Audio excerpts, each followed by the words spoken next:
Halo semuanya, kenalin nama saya Dali Miftahul Yasir dari MPI 3B.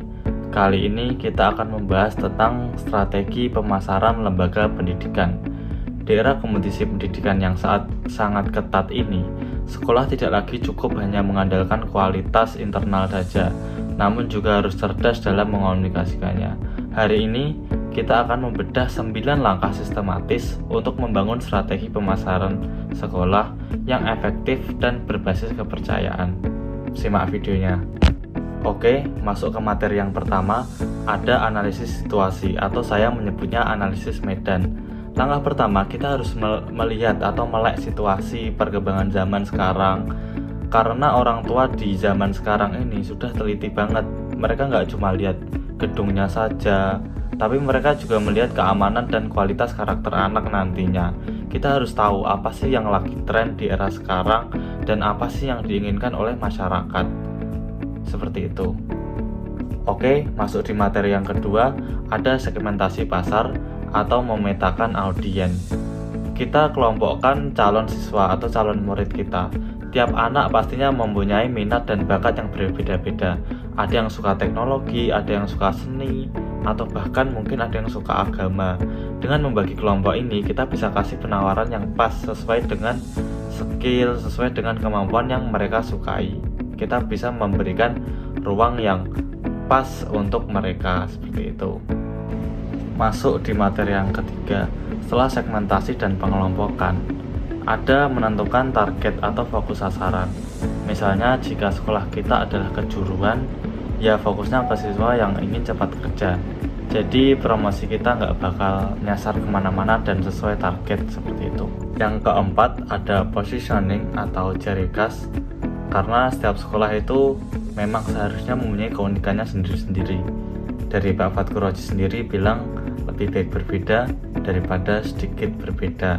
Misalnya label di sekolah A adalah sekolah dengan teknologi yang canggih atau sekolah ramah anak. Jadi masyarakat mengenalnya lebih gampang, seperti itu. Selanjutnya masuk ke poin yang kelima adalah strategi 7P.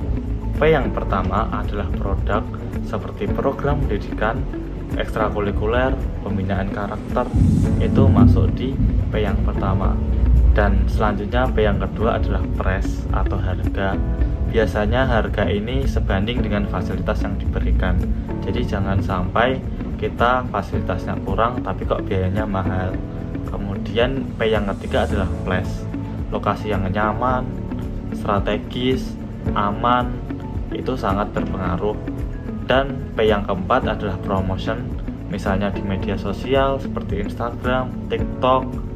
Kemudian ada promotion melewati brosur atau bahkan promotion yang open house atau ke rumah-rumah orang. Dan selanjutnya adalah people, yaitu sumber daya manusia. Contohnya seperti guru yang kompeten, staff yang ramah, kemudian budaya pelayanan yang memang berkualitas. Itu sangat penting juga. Dan P yang terakhir adalah physical evidence atau bukti fisik. Tentunya gedung sekolah, kelasnya yang bersih, perpustakaan, laboratorium, sarana olahraga. Jadi dengan 7P tersebut kita mempunyai strategi bagaimana sekolah mau berkembang atau mau diarahkan kemana. Poin yang keenam adalah strategi promosi. Tentunya kita sudah membahas sebelumnya di poin kelima, namun di poin yang keenam ini adalah kita harus pintar, harus kreatif saat kita berpromosi. Sekarang kan ada media sosial seperti TikTok, Instagram. Kita gunakan semaksimal mungkin di situ dan sekreatif mungkin agar orang-orang tertarik dan minat masuk ke sekolah yang kita punya. Yang ketujuh ada implementasi atau eksekusi nyata. Percuma kita sudah mempunyai strategi yang begitu hebat, sudah merencanakan yang begitu hebat, namun kita tidak pernah eksekusi atau mengimplementasikan. Jadi ini sangat penting. Caranya adalah mungkin kita harus istiqomah, harus disiplin, konsisten dalam pengimplementasian. Oke, yang kedelapan adalah monitoring dan evaluasi atau kita mengecek hasilnya. Setelah semuanya berjalan, lalu kita evaluasi. Videonya banyak yang nonton enggak ya? berapa orang yang nanya melalui DM. Kalau hasilnya kurang oke, kita perbaiki strateginya supaya lebih tepat sasaran. Oke, setelah semua strategi dilakukan, yang terakhir adalah follow up atau tindak lanjut. Kalau ada orang tua atau siswa yang DM, ada yang WA, kita jangan cuek, kita jangan kasih kendor, langsung respon, tentunya dengan cepat dan ramah.